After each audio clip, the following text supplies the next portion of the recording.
Em Hebreus capítulo 10, Hebreus capítulo 10, nós vamos ler agora Hebreus capítulo 10. Glória a Deus, louvado seja o nome do Senhor Jesus. Hebreus capítulo 10, nós vamos começar no versículo 15. Glória a Deus. Diz assim a palavra de Deus, no versículo, Hebreus capítulo 10, começando no 16, versículo 15. E também o Espírito Santo nos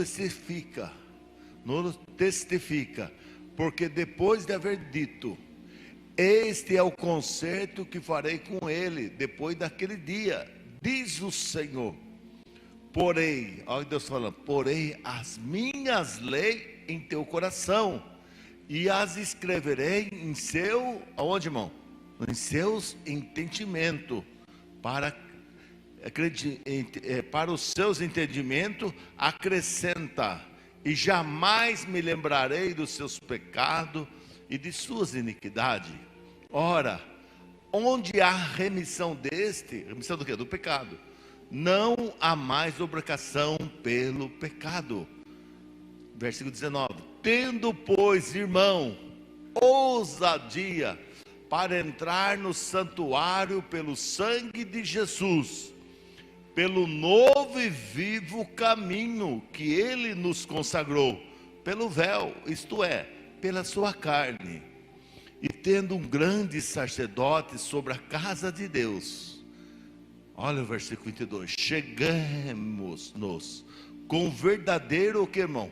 Verdadeiro coração e inteira certeza de fé, tendo corações purificados das más consciências e o corpo lavado com água limpa, retenhamos firmes a confissão da nossa esperança, porque é fiel o que prometeu.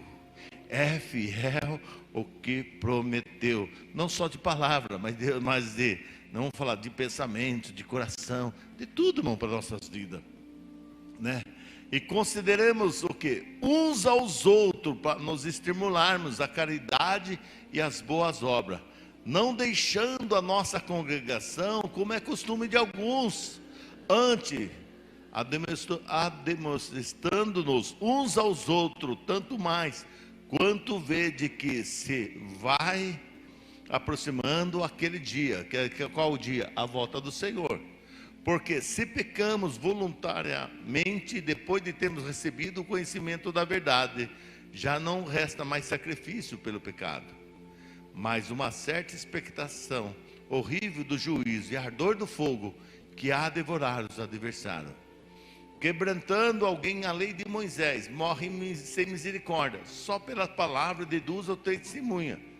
De quanto maior o castigo, cuidai que vós será julgado merecedor aquele que pisar o Filho de Deus e tiver profanando o sangue do testamento, com que foi santificado, e fizer agravo ao Espírito da graça, né? E aí nós vamos no versículo 35. Não rejeitei, pois, a vossa confiança, que tem grande avultado galardão, porque necessitai de paciência, para que depois de haver feito a vontade de Deus, possa alcançar a promessa.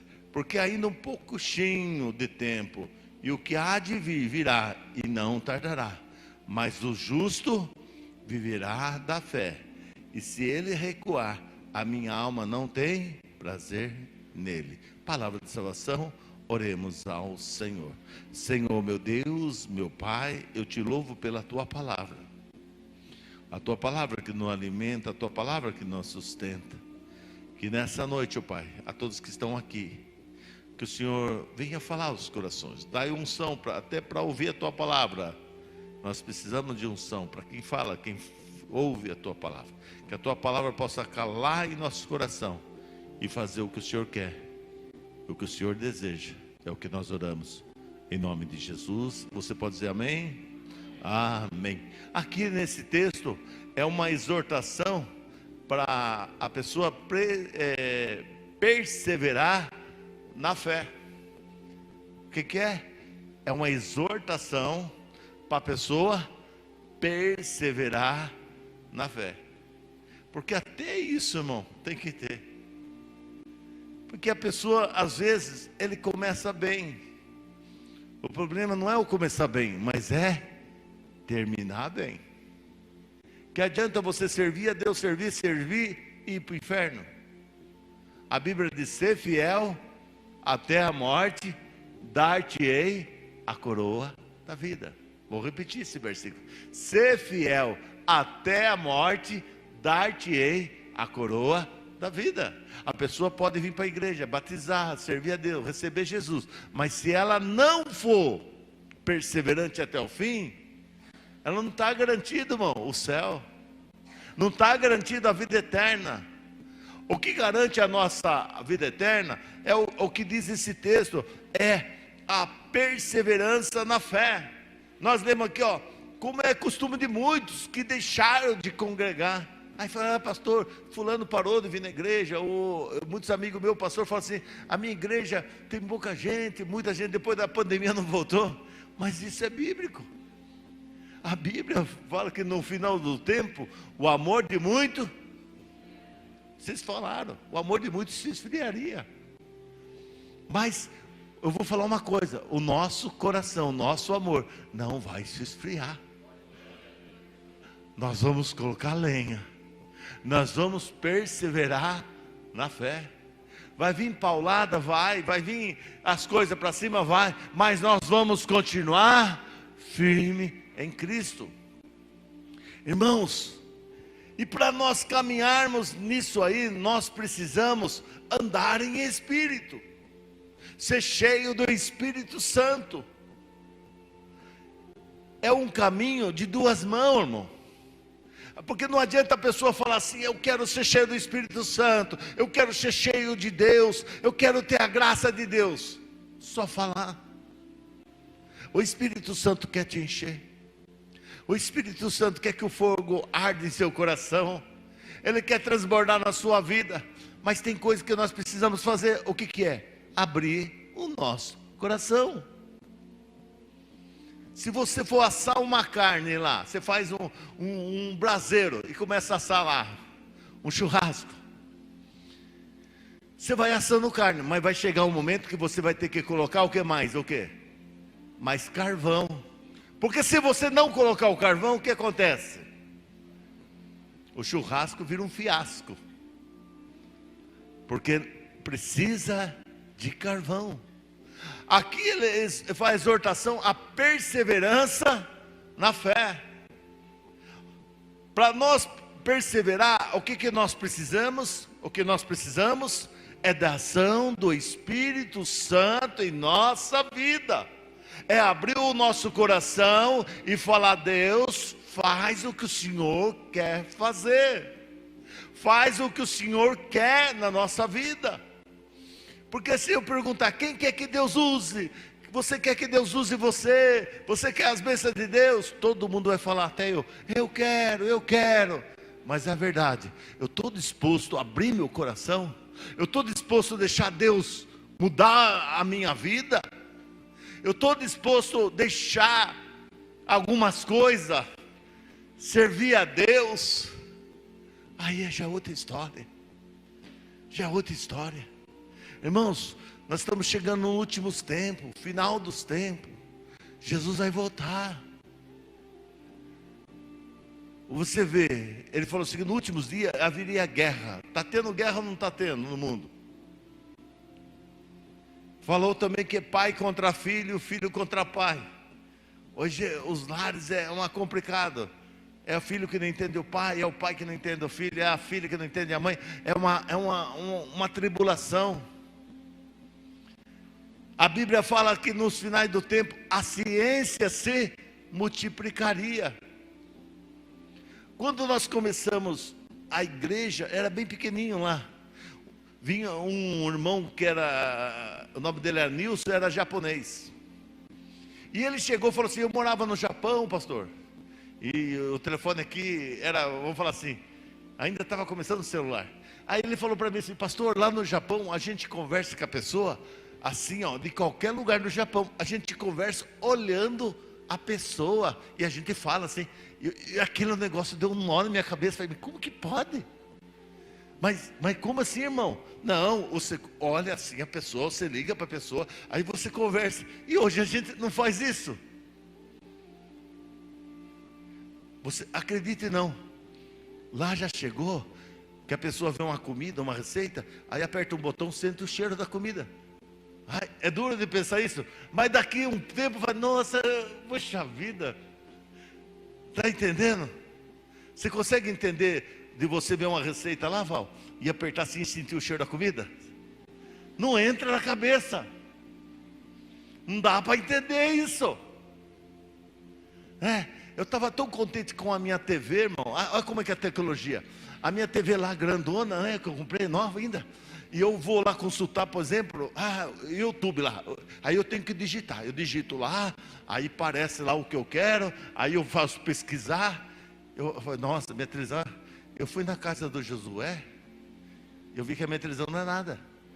Ele só chegou e falou para a televisão: tal coisa. A televisão foi lá e nem precisou digitar. Eu falei: eu estou atrasado. Estou atrasado. Sabe aquele negócio de pesquisar lá no YouTube? Procurar o Douglas lá.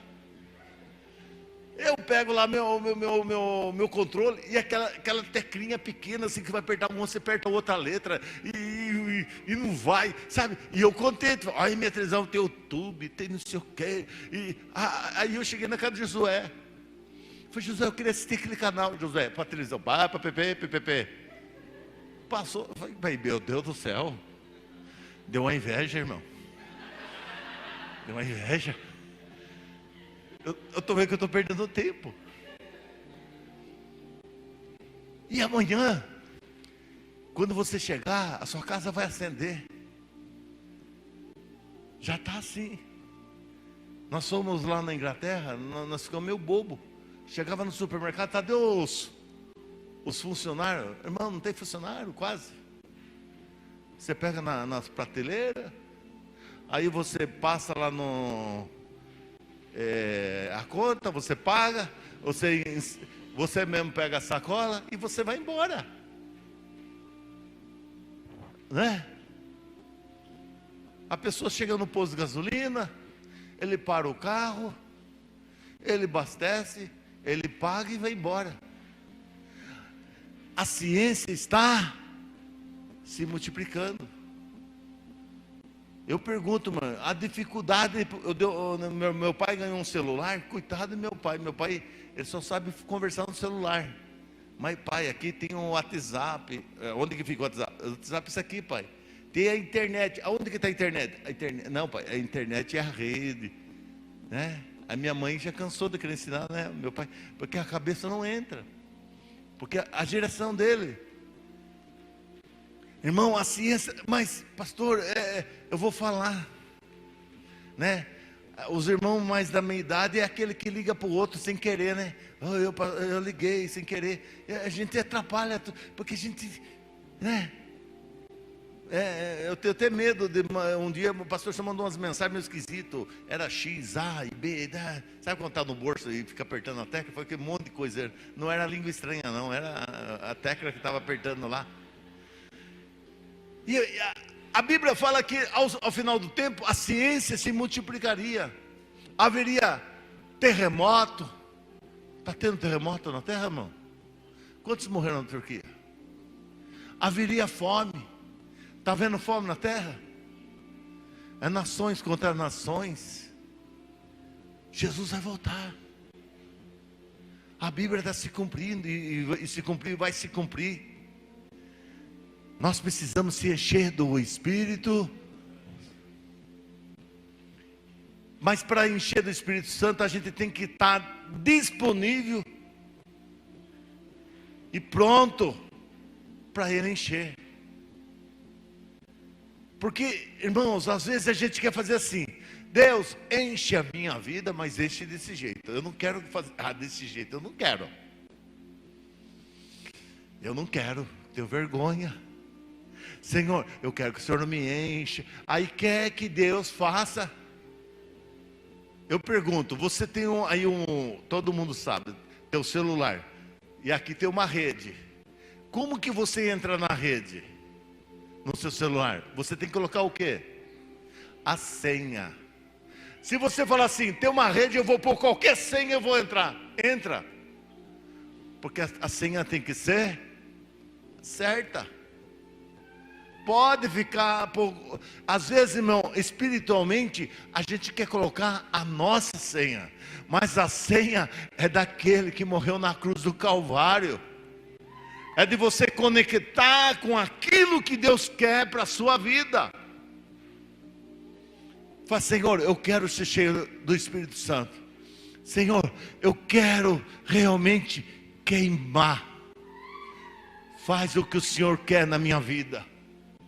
Faz o que o Senhor quer no meu coração. E para de colocar a sua senha. E falar para Deus, não, Deus, eu quero ser cheio, mas não quero chorar. Eu não quero. Não, irmãos. Deixa Deus fazer o jeito que Ele quer. Ai, Senhor, eu quero ser cheio do Espírito Santo, mas não preciso marchar, né, Senhor? Eu não estou falando para você sair marchando. Aí a pessoa, ela, quem está entendendo? Ai, eu fazer esse vexame, eu fazer igual fulana. Um dia a Regiane, checa, ela está viajando, né? Aí eu falei, ela falou assim, nossa, a Valdirene é bem avivada, né, pastor? Eu falei, bem avivada. Nossa, eu admiro. Eu falei, você sabia que ela era daquelas católica roxa, que eu chegou na igreja? Verdade? Mas, verdade, ela não sabia nada de Deus. O senhor está falando sério? Estou falando sério. Ai, o que aconteceu? A Valdirene um dia, ela foi abrindo o coração e deixando Jesus tocar. Mas eu quero ser cheio do Espírito Santo, mas não quero fazer igual a Valdirene não, pastor. Tem gente que na igreja fala, pastor, eu quero que afaste mais a cadeira, porque eu dou murro na cara dos outros, eu bato na cabeça dos outros, né? Não vou falar que é Rosângela. Eu gosto de louvar a Deus. Deixa espaço aí, pastor, porque eu dou tapa na cabeça dos outros. Igual a Rosângela, eu não quero. Eu não estou falando para você imitar outra pessoa. Você tem que ser você mesmo. Mas se você fala assim, eu não quero fazer o que fulano faz. Ele torta os olhos e pisca os olhos assim. Eu não quero. Né? Treina o canto da boca lá. Tem espuma. Eu não quero, Deus. Você nunca vai ser cheio do Espírito Santo. Não estou falando que você tem que fazer igual ao outro. Mas chega a hora que o Espírito Santo tocar na sua vida, você se rende, erga a mão e deixa Deus tocar. E deixa Deus. E fala, agora a senha não é mais minha, é do Senhor. Ele sabe o que é melhor para você. Você tem que se render a Ele de uma forma como você nunca fez. Aí Deus vai encher você com toda plenitude. Ele vai encher. E Ele fala, este é o concerto que eu farei, diz o Senhor. Porei a minha lei no seu coração e escreverei em seus entendimentos. Ele vai escrever aonde? No nosso entendimento. Irmãos, a gente não sabe nada. A Bíblia diz que, assim diz o Senhor, os meus pensamentos não são os seus pensamentos. Os meus caminhos também não são os seus caminhos. E às vezes a gente quer que Deus faz e do nosso jeito. Deus não vai fazer. Ele vai fazer do jeito dele. Só que eu tenho que estar disposto e disponível a andar da forma como Deus quer. Para nós louvar e orar. Jesus chegava assim com os seus discípulos e falava assim: vamos subir no barco e vamos passar o mar da Galileia. Aí os discípulos subiam no barco, Jesus também, e passavam o mar da Galileia. Quando chegava na outra banda, Jesus fazia lá alguma coisa e falava assim: vamos voltar de volta. E voltava. De repente, vamos passar de novo o mar da Galileia. De repente, vamos voltar. Imagina os discípulos. Nós já acabamos de ir, agora tem que acabar de voltar. E quando Jesus fala assim: pega o barco, vão vocês na frente e depois eu vou atrás. Os discípulos iam com o barco, vinha a tempestade, e Jesus vinha andando sobre as ondas. Jesus calmava a tempestade, ele entrava no barco e passava do outro lado. Às vezes nós queremos ensinar a Deus. Você não tem que ensinar a Deus. Ah, Senhor, mas não. O propósito é o mesmo. O processo é o mesmo. O que muda, às vezes, é a maneira que Deus faz, mas o propósito dele continua. O processo, às vezes, é diferente, mas o propósito dele é um só. Tem que colocar lenha aonde? No fogo. Não se coloca lenha na chuva. A lenha, o altar tem que queimar todo dia. O culto não termina aqui, o culto continua. Senhor, eu quero andar contigo. Eu quero fazer o que o Senhor quer que eu faça na minha vida. Se renda a Deus de uma forma sobrenatural.